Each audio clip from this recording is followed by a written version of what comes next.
No, that's been one of the fun parts is learning how to do this. And I'm like learning how to do some other stuff right now. So you can play at the Globe. Yeah. You do whatever you want. Every time I get a Globe, I look where all. Dude, I've got some plans for this wall back here, and I keep bouncing back and forth. I'm gonna get like I was gonna do this like brick wall, and then I've considered doing like it almost looks like laminate tiles that you just like put on the wall, but it has like a kind of a rusticy look to it. But I've got like a picture collage I'm gonna do back there. Okay. And then another thing I've been talking about maybe doing is I don't really want to do the brick wall concept anymore. That's what I was originally. But the photo collage idea is still the same. But I had another idea just the other day about something I could do with it, and I forgot what it was. It'll come back because I'm always trying to think of ideas to advance the podcast. Yeah. Look at you. You're a martial arts instructor, podcaster, and interior decorator. I have started telling people I'm a podcaster. Interior decorator, too. Well, so I had to design like... I mean, that's like I was thinking earlier about when I like really came up with a business plan. Yeah. But that's just like anything in the gym. That's like I try to go over the top almost with like rugs with our logos on them. Looks great. Well, thanks, dude. And it's going to get even better. We're about to get the roof sealed if it'll ever stop raining. We're getting a new coating on it. Okay. But we're always trying to improve it. I got some... we're going to get some extra mats to replace some of the mats on the other side that are just a little older in July. And then I got some ideas for some other things we're going to do. So you got to do jiu-jitsu for the first time yesterday. Yeah, I loved Chad it. Kersey, audience listening. I'm addicted now. I wasn't going to go this morning, but I didn't get to bed. Well, you got... So have you... So you did... What? You were in the Marines? Yeah. For how long? 4 years. And you were stationed in Okinawa. I was in Okinawa 2 years, and out there I went to the Philippines for a month. Did you do any stick fighting? Nope. I didn't have a lot. I didn't have a lot of time. Yeah, your first 4 years, you're boom, boom, boom, go here, go there, go here, go. You got to tell them, dude. Be like, hey, I want to go over here and do some collies, some eskrima. Yeah. Then I came back to. I was stationed in Southern California at Camp Pendleton, and then from there I deployed. You could have been training with Hickson or Jack Toffer. Yeah, but I wasn't there for probably a total of 3 months. So because as soon as I got there, I went to Corporal's course, and then from there I came back, and then I deployed to Afghanistan, and then came back, and I was processing out. Yeah. So you're in for you said 4 years? Yeah, 4 years. What was being deployed like? It was eventful. It was. It was. I mean, I enlisted to do stuff like that, and I finally got to go on a like on the tail end of your on your 4 years. Is that so? Did you originally want to be in for longer than 4 years? Was that a thought in the beginning? I just needed to do it and wanted to do it, and I've always had a drive to go into the service. How old were you when you joined? 20 years old. I went down to the office on my birthday. Yeah, right on. Well, I think that I mean, here's a fun fact for you. Guess who was in the military and went to West Point? Who? Maynard James Keenan from Tool. Really? Yeah, you listen to Tool? Yeah, a little bit. I'm seeing A Perfect Circle in concert May 26th. You ever seen it before? I have not. Have you? Nope. I never have seen any concerts, and I'm not a concert guy. You don't go to concerts? But it's cool that I hear people's stories and stuff. Dude, you got to go to concerts, bro. I do it all the time. I talk about, we review the concert when we go to it on the podcast. Speaking of the Marines and concerts, my best friend that was in the Marines with me, we went through the whole thing together. He's from Southern California, and we met in Marine Corps combat training. His name's Jonathan Molesky, crazy dude, but he's a manager for a reggae band. Oh, cool. Fortunate Youth. All right, plug him right here on the podcast. Yeah, he's. I'm gonna see if I can find something to listen. We'll throw it up on the TV. Fortunate Youth. I love that guy. He's great. We got a lot of stories together. A lot of stories. He'd be someone to have on this thing. I am going to do some phone. I've got set up to where I can do phone calls, so I can have people call in that can't be here in the studio. Cool. But I haven't played with that too much. Fortunate Youth, burn one. Oh, these dudes are hippie AF. I like that kit. That's funny. Cool beat. Yeah. See, so what we're listening to, the audience cannot hear it, but we can. Oh, okay. Yeah. That's cool. Yeah. See, well, and too, because I do that for YouTube reasons, until I advance my technology a little bit, where I'm building a podcasting supercomputer. So, yeah. See, that dude's playing a djembe, dude. That's what I got right here. Okay. Yeah. See? You didn't know that drum was on the level. It's right here in the studio,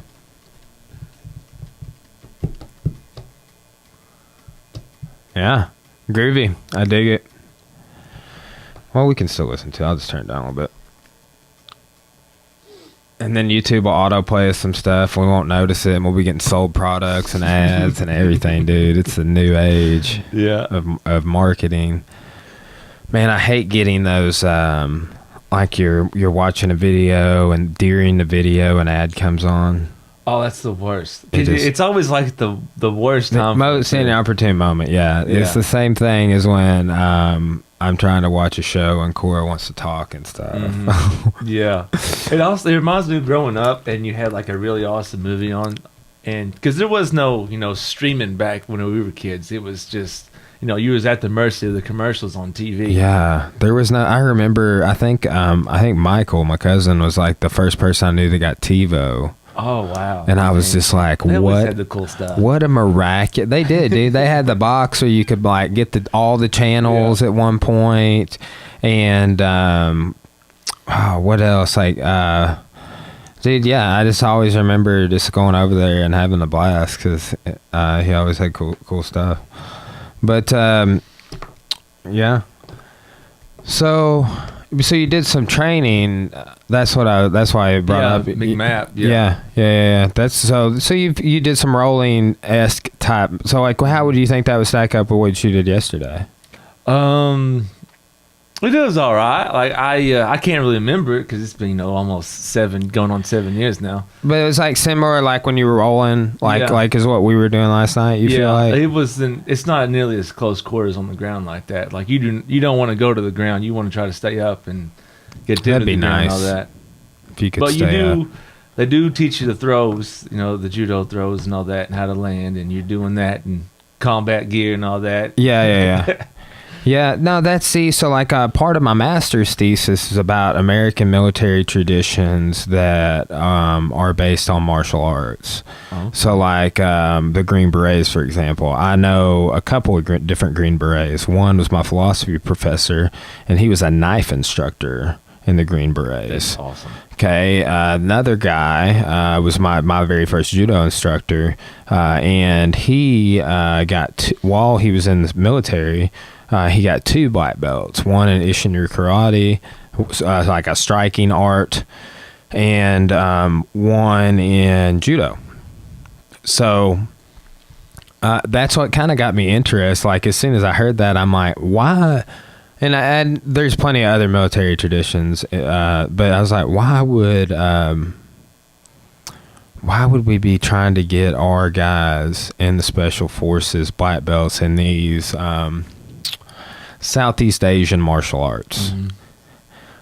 And the real answer to that, partially, was Vietnam. Like that was coming. So like, there is a demonstration at Fort Bragg. Actually, I'll pull it up for John F. Kennedy, and what you're about to see is this. What is like. Wow, what is it? Oh man, I'm spacing out about what they called it in the military at that time. I want to say combatives, but that might have been the program that came about in the 90s. But it's basically hand-to-hand type tactical training. And so you see these guys. So there's this guy named William Fairbairn, and he was stationed in Shanghai. And he got in all these knife fights and ran the riot squad, and he wrote all these books, and he like was a black belt under Kano, the guy that invented judo. So, as a lot of people were, the guy that was the founder of Sambo, Vasily Ashkapov, he got a black belt under Kano, and he got purged by Stalin, right? So, this is 61. I actually wanted to watch the one from 63. So there's the man right there, Kennedy. He did a lot of military stuff. You know, he's the one that did the executive order for putting seals on land. No, I did not. Marines got a little bit ticked off about that because that was our territory. I might have known that. I thought this what I'm trying to watch is in 1963. Hold on. Okay, there we go. The audio clicked off on the computer. I bet it's because I'm doing an upload. So this may be it. I don't think it is. I thought that because I cited this particular visit by JFK, and it might not be on YouTube anymore in my thesis. But we'll find it one way or another. This does look familiar. I've seen it, but this is a little longer, so we'll just let it play. I get a little nervous every time I see him out in the car. Oh my God. So yeah, I've been going down a big JFK rabbit hole. And it's just, man, like, I'm fascinated by John F. Kennedy and LBJ and both of those, and then Nixon too. Like, all three of those administrations in the 60s are just such a crazy time. I mean, I'm prepping to do a real serious set of podcast, history podcast on it. And so basically this Fairbairn guy and this other guy named Sykes, they come up with like all the modern training that you know and that you said that you did, were like, these are like the forefathers of that. Okay. And you see the first like major culmination of it. If it may be this it may be right here. If it's not this one, I'll find it before, or I'll try and find it and post it in the description. But I think it is this one. I just thought it was 63 instead of 61, but so it doesn't matter what year it was. It shows the type of training that the SF's doing, and it might be under Green Berets, because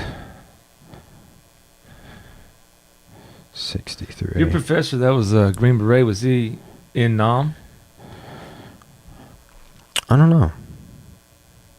They don't really talk about it. No, they don't. Like the one of them was South American group. I know that.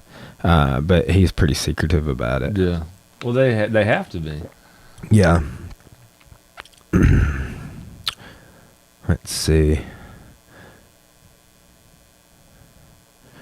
JFK. So we had this long tradition. Even Teddy Roosevelt, he was trained in judo, got a brown belt in judo, trained basement in the White House, got the guy that was teaching him judo in the basement of the White House a teaching position at West Point. But due to racial tensions with the United States and Japan, because like you had a lot of immigration coming to California from Japan, and in 1907 there was a gentleman's agreement, is what it's called, and it's basically where they're like, okay, no more Japanese immigration to the West Coast.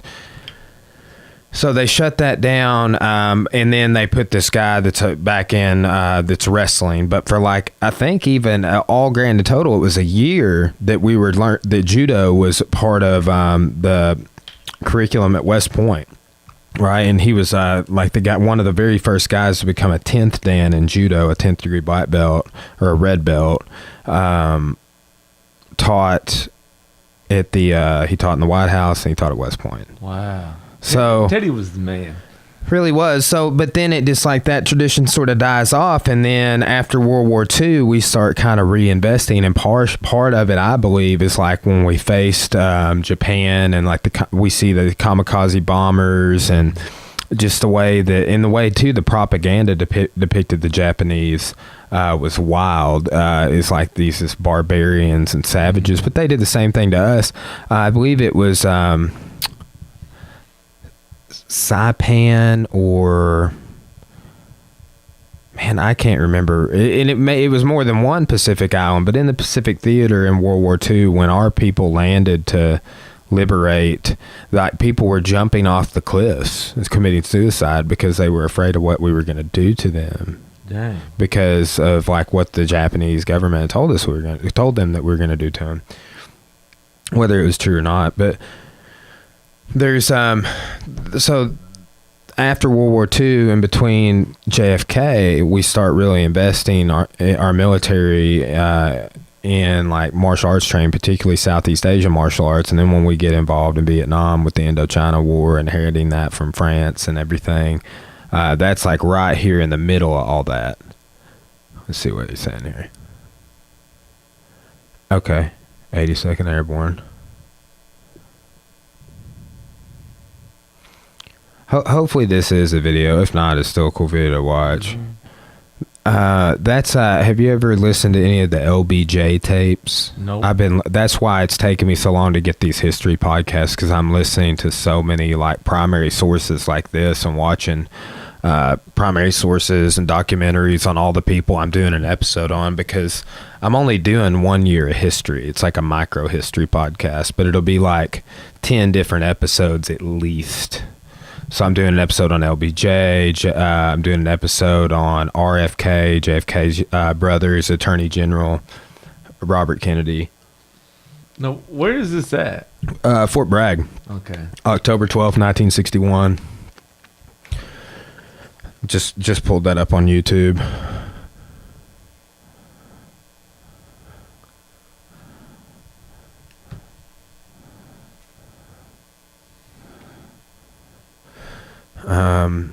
But yeah, see, so basically this I see this as like a show of strength. Yeah, it reminds me of like a military parade. Yeah. Like these are like probably released at the time to be seen by like on the news and stuff. Mm-hmm. I would imagine.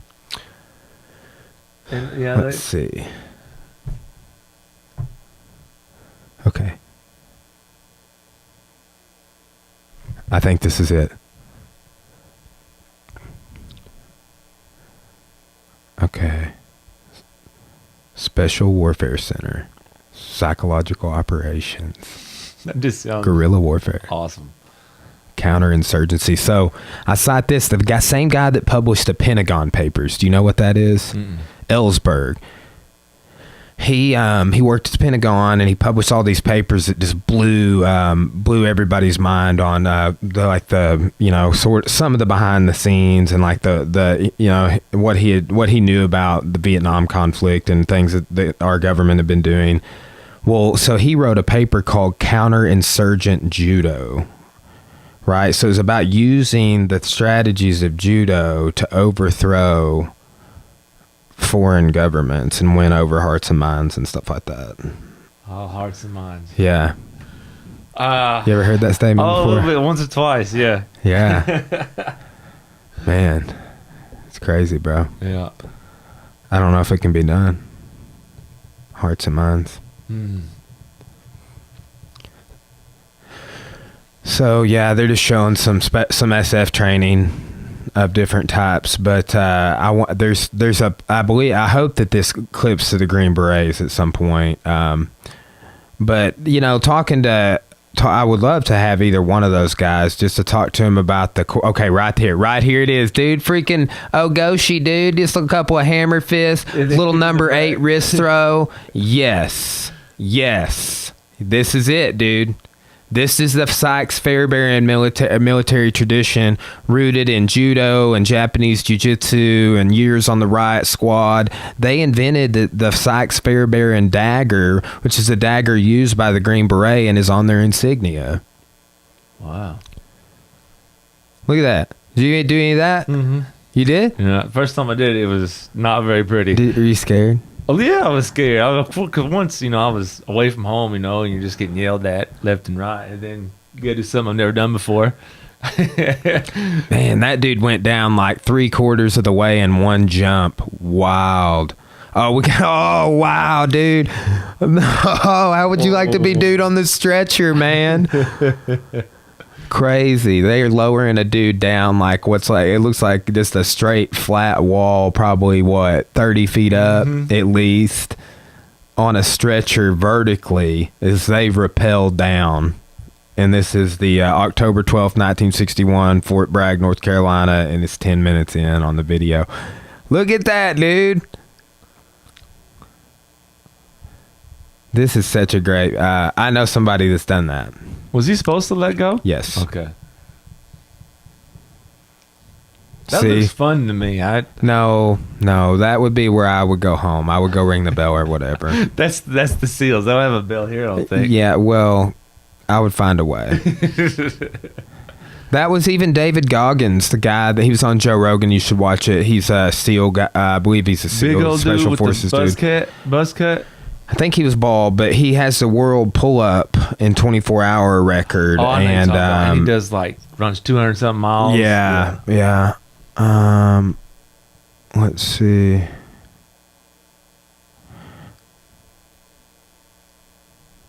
I actually started watching that yesterday, but I didn't get to it. Cora texted me. Yeah, so I'm fascinated by this stuff, as you can tell, but got parents texting me about testings today for the kiddos. Is it just testing week for you? Yeah. Got testings all the way till Saturday. Then we got fights on Saturday. Got 3 people. So this is what we've been building. Like on Saturday, I'm gonna have a guy boxing, kickboxing, and fighting MMA all on the same card. Wow, same guy? No. 3 different guys. But that's the thing, is the guy that's doing boxing only boxes.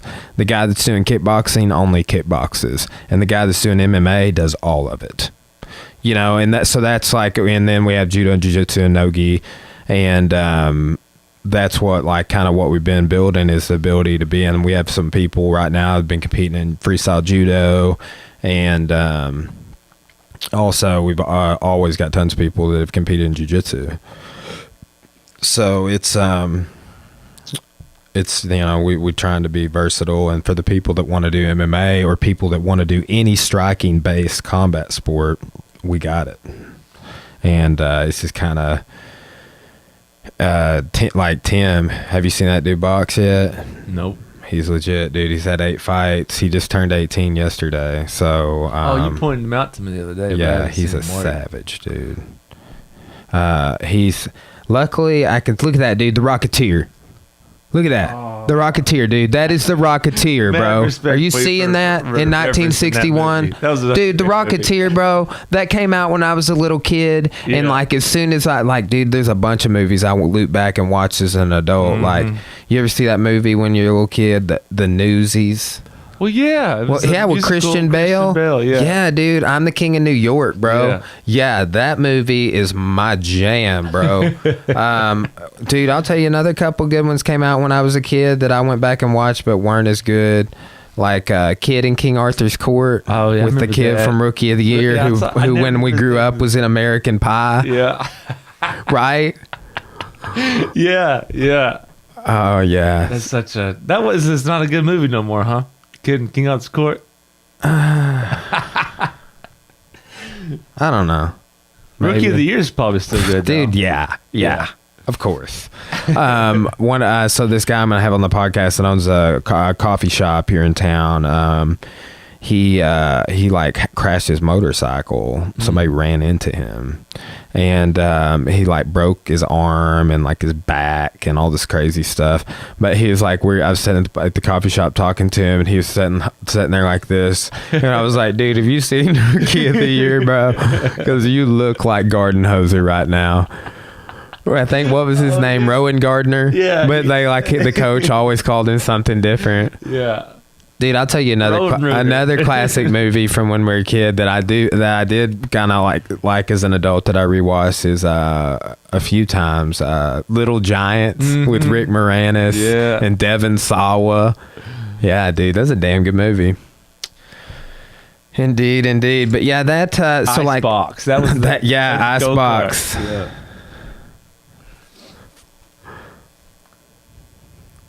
That guy, the older brother, he's a black belt in something. I seen on TV the other day. Who's that? The guy that's in the comedy shows, Modern Family. You know, the older brother, Rick Moranis. in the one with the car dealership in the movie. Oh, was that Ed O'Neill? Is that Ed O'Neill? Ed O'Neill, yeah. That's Oh, right. dude, I totally. Yeah. Is that Ed O'Neill? Yeah, Ed O'Neill. Yeah, he got his black belt. Yeah, he is under Hoyer and Gracie. Yeah. I did not make that connection though. I never really watched Married with Children. Yeah, it is, dude. That's Ed O'Neill, bro. Yeah. Nice drop, man. Who cares that you don't go to concerts, you crazy bastard? How you not gonna go to concerts, dude? You got to take your wife to a concert. It's not my thing. I mean, I would if she wanted to go, but it's just I don't get excited about it. So yeah, you know. So if you go, just so you know, like, here's why I go. Because, like, there was a period of time where I like, a couple of years where I kind of, like, I don't know if I kind of felt burned out or whatever. I just didn't go to, I went to a whole bunch in high school and after high school. Yeah. And then when I started going back to college, I didn't go for a couple of years. And then, man, we go to concerts all the time. Like, we want to see a Perfect Circle in Dallas. But, dude, just like it is an awesome experience if you go see like a show that's like has really good music and like a really good light show. It's an awesome experience. Like, name your top 3 favorite bands. Oh, and it can't be any country music. No country. Led Zeppelin's never going to get dude back well together, that you know me too, but then I found out they plagiarized like 20 songs, bro. So let's just go ahead and throw that out there. Yeah, but they're the best. And then probably Rage. I'm a big Rage. Okay, Rage. I like Rage. I talked about him this morning. Yeah, and then probably my third. There's so many. You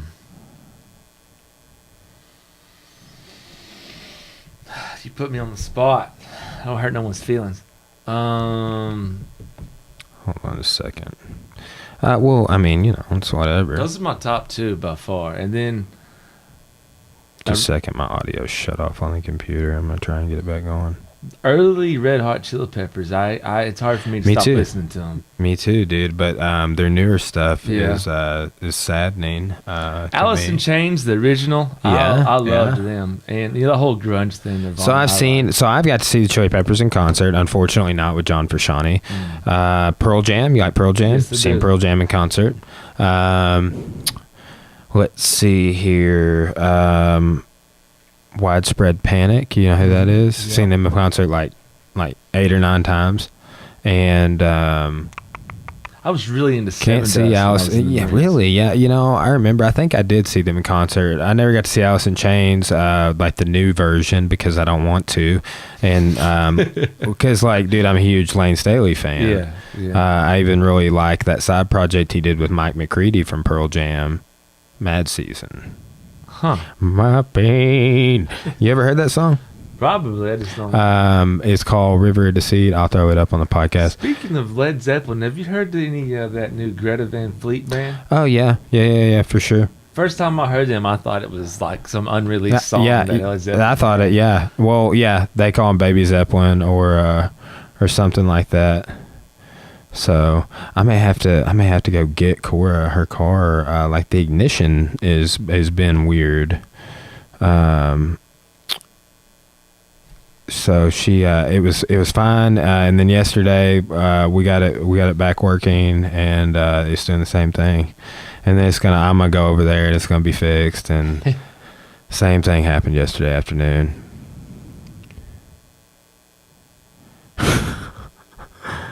So this is.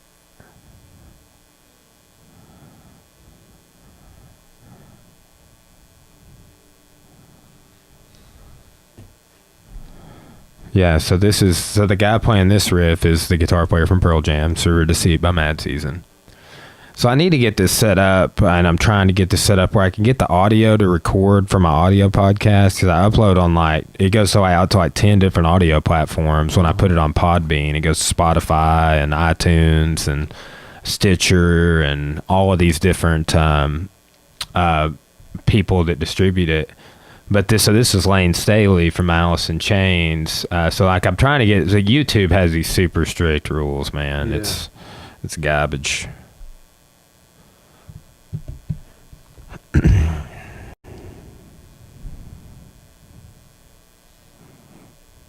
Oh, the 90s music It sounds videos. good too, dude. Listen to that Lane Staley. Help, don't.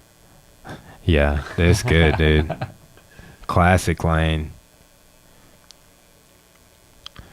River Deceit, Mad Season, one album, spinoff when Mike McCready and Lane were super strung out on heroin, if I'm not mistaken. You of course seen MTV Unplugged whenever they did the Alice in Oh Chains yeah, Unplugged. dude, I love it. Man, he looked like if the wind blew, he's gonna fall over. Yeah, dude. Okay, so I read this online, and I've heard people say it. I don't know if it's true or not, but they say when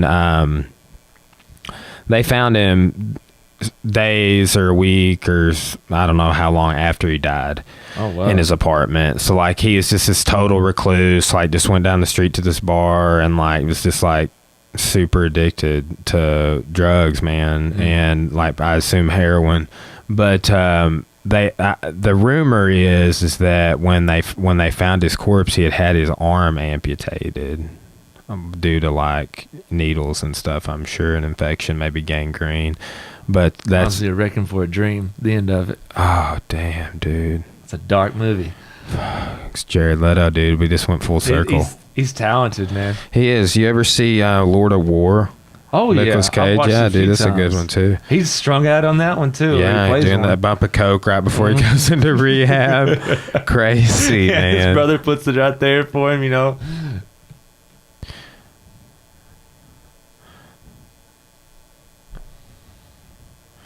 Yeah, I may have to wrap it up and go get Cora.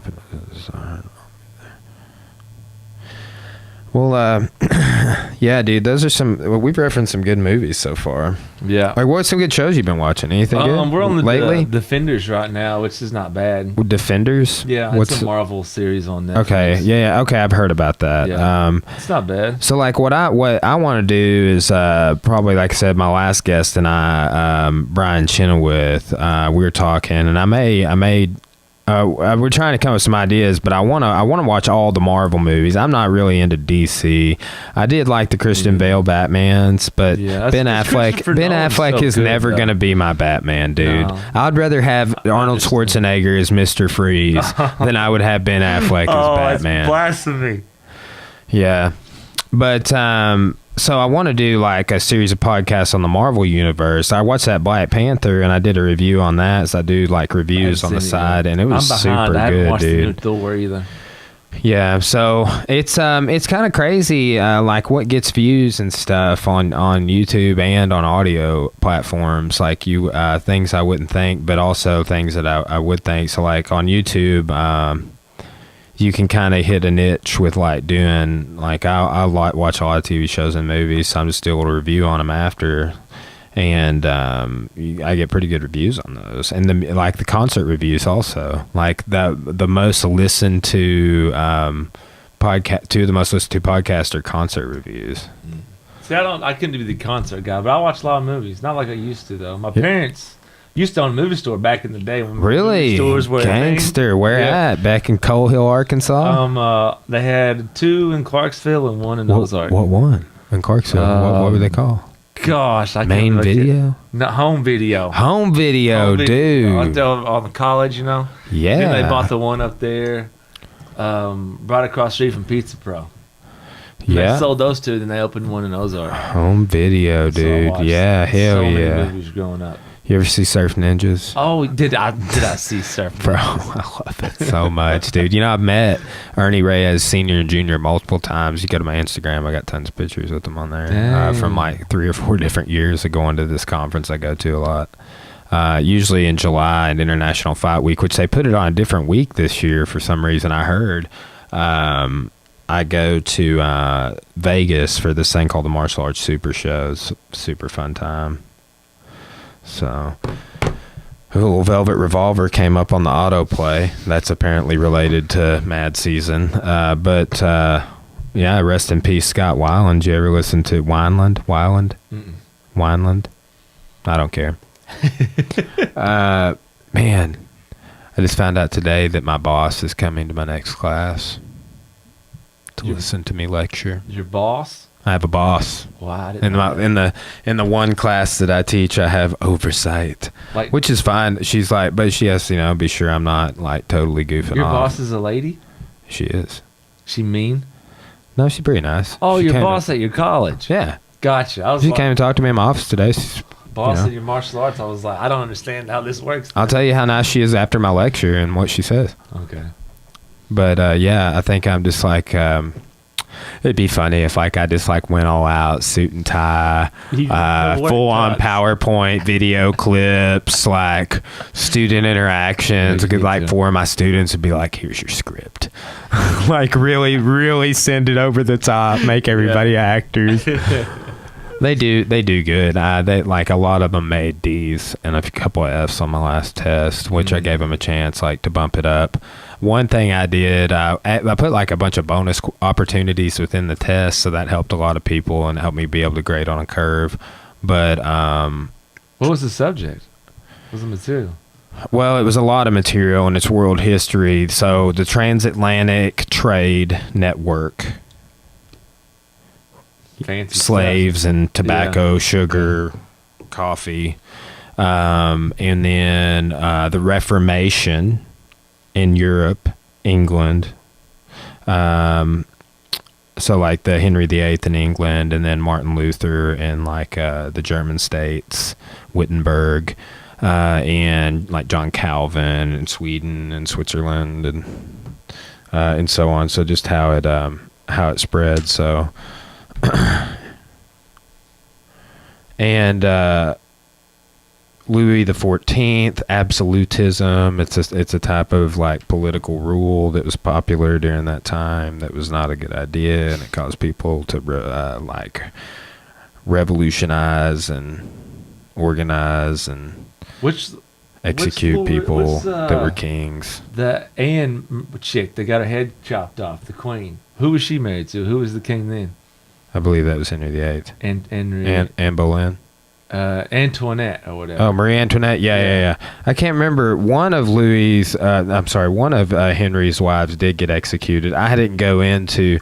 The only thing we went into Henry VIII for was Church of England, Reformation type stuff. I didn't hit on anything because it's just like you have such limited time. You have to kind of pick and choose your subject. I have a book and a syllabus and like state requirements to meet and stuff. But I mean, I get to elaborate more, but it was more about like rulers after Henry. You got to kind of like spread it out. But so, but it was, the Reformation's a big topic. The Transatlantic Trade Network is a big topic. French history and starting and getting into all that, and Louis XIV and absolutism. That's a big topic. So I think it was four chapters, and like 3.5 weeks of lecturing or something since the last test, and some of them totally bombed it. It's not my fault. There's a serious correlation. The ones that bomb it and didn't come to class. Oh yeah. And then I let them do like after I was like, hey, write me this assignment and say why you should got a better grade than you did. And I read all of them and I was like, okay. And then today, like one of those, I was like, and then here, somebody didn't write their name on this one. I just like wadded it up and threw it behind me and everybody's just losing it. And I was just like, yeah, dude, I don't have time for that. But I was joking with them. I mean, so I treat them all like little people. Yeah. Because I have a wide variety of ages in there. I mean, a lot of them are probably 18 to 25, but I got probably half a dozen over 25. Anyway, well, let's see here. What kind of car does she drive? A Ford Focus. Yeah, just a little gasket. We're about to actually upgrade both our cars. So I got the business car and then that one, and I think I'm gonna get like some sort of like a Tacoma or something like that. And well, we hadn't really decided 100%. She's probably I think about getting like a mid-size, sort of a crossover type SUV, or maybe like a super nice Honda Civic or something like that, something that's got some room, a good friend of like our coaches and some people we know owns a really large car dealership. So probably you're going to go through him and trade both our cars in and get 2 new vehicles and get like probably. I mean, this is super favorable the way we're talking about doing it for how it's all going to map out, and we get to write off one of them through the business for sure. If not both, we're probably going to write both off through the business. So, yeah. Well, dude. So we're going to have to definitely do some future podcasts. I do have to unfortunately wrap it up to go rescue the damsel, Cora. So just to plug Cora, the fight promotion put her fight up on YouTube. You watched it yesterday. Cora Wilson, Kimura Cora versus Melody McGill at Pyramid Fights. If you want to watch it, it's on there. We can't do anything about it. They put it up. Thanks. It's like now, so like in Legacy, she fought on Legacy, and Legacy put her fight up too. So now she both are MMA fights, but none of her kickboxing. Some of her jiu-jitsu's on YouTube. But y'all check her out. She's up and coming in all sorts of ways. 25 years old, jiu-jitsu purple belt, judo brown belt. She's had 2 MMA fights, undefeated in kickboxing. Just won a decision against this girl that competed on like American Ninja Warrior and stuff. That's funny. They thought they were going to out jiu-jitsu her, and Cora put her in an omoplata. Like, girl got a takedown in the 2nd round. And 2, Cora got nastily illegal upkicked. Yeah, that was dirty. Dude, did you hear me losing it in the corner? Yeah, I did. I was losing it, bro. Losing it. Like, jumping over the fence. Like, isn't it a DQ in certain it's a fights? DQ if I jump over the fence for us. I mean, that upkick she did. Yeah, well, I thought it should have been a DQ or at the very minimum, a point deduction. And they didn't do nothing? Yeah. Well, too, they're trying to save time, but I did think that they breezed over at the rules meeting a little too fast. But, what do I know? I'm just, a coach who is concerned about the safety of his athletes. Well, okay, man. Well, thanks for coming on the podcast. Thanks for having me. I'm going to go rescue Kimura Cora, and we're going to get some eats, go back and test the children. Thanks for coming on. Real quick, I'm gonna plug some of my guests real quick. I got some upcoming guests. You might want to hear this if you've been listening to the podcast. Right on, dude. Thanks. Need those views. Okay, I'm having David Brown. He's a guy who's worked in media, does some podcasting of his own, friend of a friend, and awesome dude. He actually did a news story that's on the internet over when Cora and Evelyn won the IKF in Orlando. John Warren, he did a Music Unraveled with me. He's coming on. I'm having Josiah Evance on.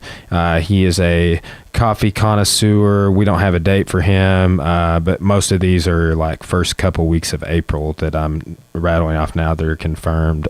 Bryce Mitchell, he was on the Ultimate Fighter, Stipe Miocic, and Daniel Cormier episode. And in my audio, this is why I'm building a supercomputer, because it's kind of sketchy how I have this rigged up on my. It's not sketchy, but it gets a little weird sometimes. I don't like splitting the audio off the camera feed. So, okay, then Stephen Gorley, he is a judo and jiu-jitsu black belt, and a great friend of mine. He actually made me this box here that my black belt came in. I was recently promoted to black belt in jiu-jitsu, and that is a holder that they gave me. And then I'm having a guy named Bread and a guy named Justin Myrick on, and they have both trained with Fabio Santos recently. It's going to be a Jiu-Jitsu Unraveled. Steve Gorley will also be a Jiu-Jitsu Unraveled. Bryce Mitchell will be an MMA Unraveled. But Justin and Bread trained with Fabio Santos, who's a Hickson Gracie Coral belt, and it's going to be an awesome time. So got a lot of other guests waiting in the wings, trying to do 5 episodes a week. Got some reviews and things also coming out, so stay tuned.